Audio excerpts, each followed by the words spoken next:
La laguna è un luogo che nel corso dei secoli ha espresso alti livelli di professionalità e artigianalità.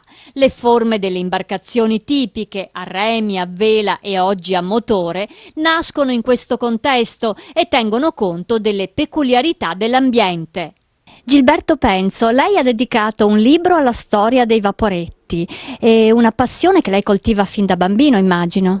Sì, io mi sono da sempre occupato di tutte le barche veneziane e ho sentito quasi il dovere morale di occuparmi anche di vaporetti, anche se vengono considerate barche virgolette moderne, perché fanno parte secondo me della vita di Venezia e sono assolutamente delle barche tipiche locali. Che tipo di ricerche ha condotto? Beh, abbiamo saccheggiato tutti i disegni tecnici, le fotografie, i collezionisti di biglietti, i vecchi capitani di ACTV, insomma chiunque potesse fornirci delle informazioni utili a questa nostra ricerca, perché non c'era quasi nulla praticamente su questa storia che secondo noi è interessantissima e è più di un secolo di vita.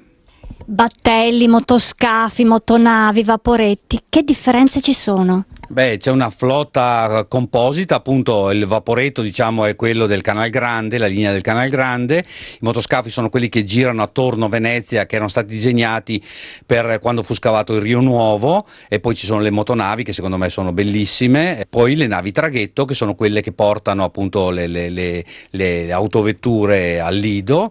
E infine ci sono i foranei, quelli che coprono le isole più lontane come Burano e Punta Sabbioni. Alcuni di questi mezzi sono diventati anche famosi.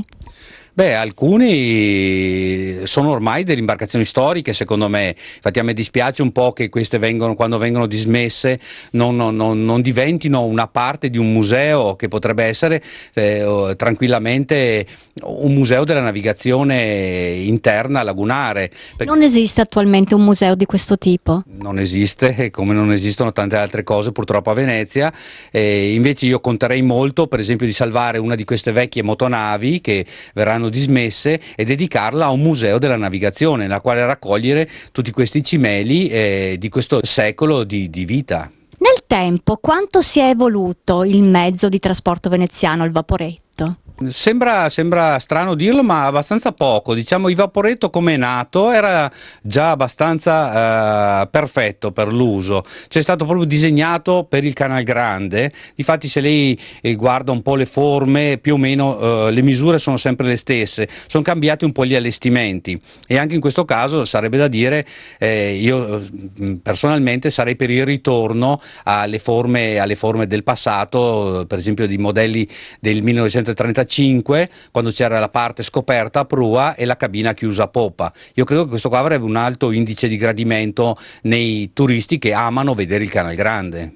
Senta, il vaporetto rappresenta molto per i veneziani, ma anche per i turisti, per tutta la città, è molto più di un mezzo di trasporto, coincide con l'immaginario collettivo di Venezia. Certo, e difatti dico sempre che quando vedo i bambini incollati sulla vetrina a guardare i modelli dei vaporetti mi rendo conto come questa barca è entrata proprio nell'immaginario collettivo, e anche i turisti amano molto questa imbarcazione che proprio ormai coincide come la gondola con Venezia.